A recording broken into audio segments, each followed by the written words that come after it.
सुप्रभात प्यारे बच्चों। आशा करते हैं कि आप सब अच्छे होंगे, स्वस्थ होंगे, मस्त होंगे। क्या निराश हुआ जाए, पाठ के पिछले वीडियो में आपने पढ़ा कि व्यक्ति के अंदर ईमानदारी, सच्चाई यह व्यक्ति के अंत तक जाती है और इन्हीं को समाज याद करता है।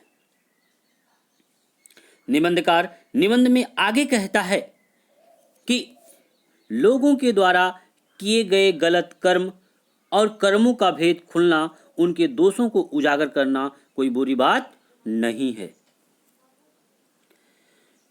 लोगों को सच्चाई से अवगत होना चाहिए। व्यक्ति की बुराई तब मालूम होती है जब किसी के आचरण के गलत पक्ष को उजागर करके किसी के द्वारा किए गए व्यवहार के गलत पक्ष को आनंद लेकर उजागर करना है। बुराई में रस लेना बुरी बात है, अच्छाई में उतना ही रस लेकर उजागर ना करना और भी बुरी बात है।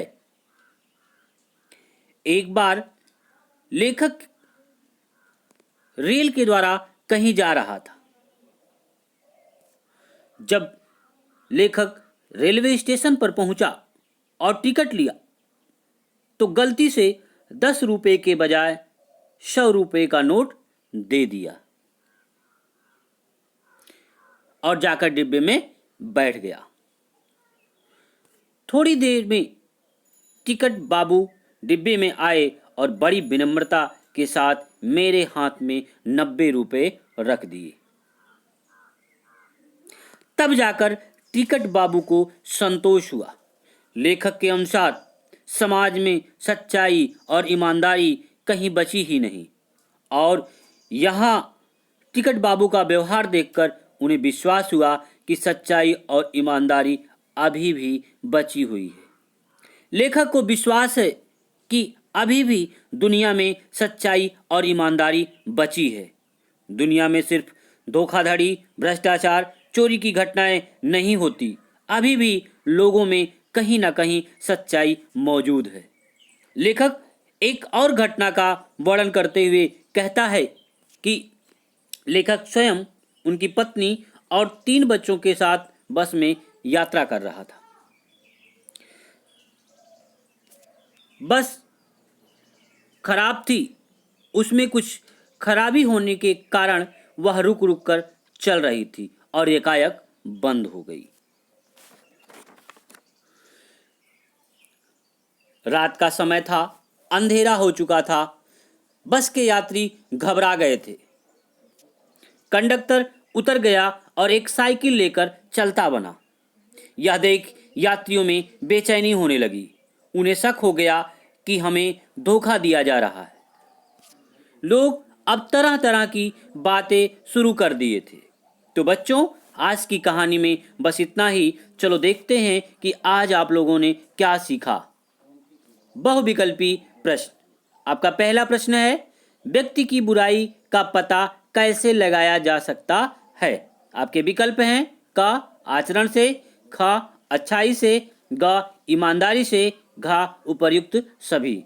तो बच्चों, आपका सही विकल्प क्या है? क आचरण से। आपका दूसरा प्रश्न है, लेखक को पैसे किसने वापस किए? आपके विकल्प हैं क कंडक्टर ने, ख टिकट बाबू ने, ग बस ड्राइवर ने, घ इनमें से कोई नहीं। तो बच्चों, आपका सही विकल्प क्या है? ख टिकट बाबू ने। आपका अगला प्रश्न है, लेखक किसके साथ यात्रा कर रहा था? आपके विकल्प हैं क मित्र के साथ, ख पत्नी के साथ, ग परिवार के साथ, घ भाई के साथ। तो बच्चों, आपका सही विकल्प क्या है? परिवार के साथ। आपका अगला प्रश्न है, बस किस समय खराब हो गई? आपके विकल्प हैं दोपहर के समय, शाम के समय, सुबह के समय, रात के समय। तो बच्चों, आपका सही विकल्प क्या है? घ रात के समय। प्रश्न अभ्यास। निम्नलिखित प्रश्नों के उत्तर दीजिए। आपका पहला प्रश्न है, अच्छाई में रस लेकर उसे उजागर ना करना और भी बुरी बात क्यों है? आपका दूसरा प्रश्न है, लेखक को क्यों विश्वास हुआ कि सच्चाई और ईमानदारी अभी भी बची हुई है। धन्यवाद बच्चों, अगले वीडियो में हम आपसे पुनः मिलते हैं।